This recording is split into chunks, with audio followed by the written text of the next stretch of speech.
Imagine you inherit a family heirloom. Your extended family also inherits this thing, so you each own a teeny tiny percentage of it.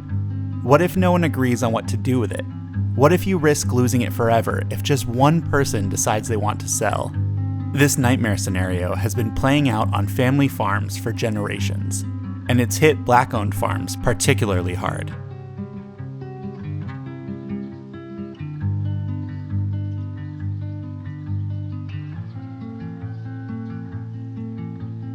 So if we think about the Jim Crow South, individuals were not able to access the legal system, which means they weren't actually able to prepare themselves for their own departure.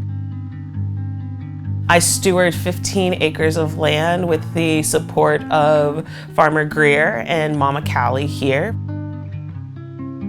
My name is Jasmine Elise Story. I am the descendant of farmers, and I am also an inheritor of heir property. And it has been a multi-generational struggle to make sure that that land was able to stay within our family. Some people have 200 heirs or 2,000 heirs attached to a property because you're talking about people who were able to purchase land at the turn of the century or right after they themselves were considered property.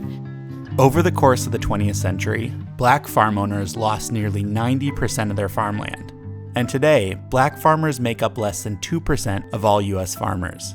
Some likely reasons why include forced sales, lack of investment, and limited access to loans and government funding, all issues that affect heirs' property.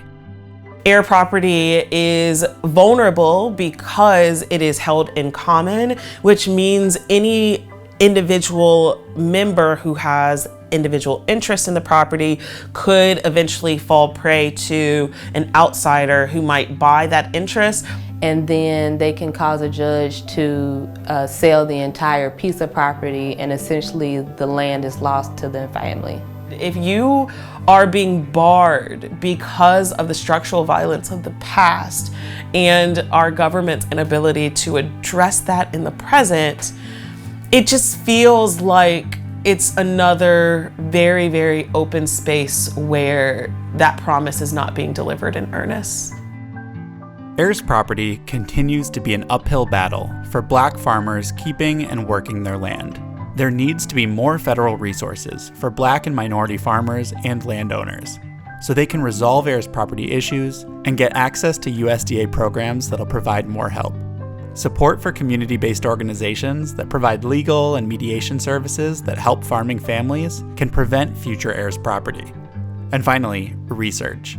We have to better understand how many farmers are threatened by heirs property and help prevent those farmers from losing their land.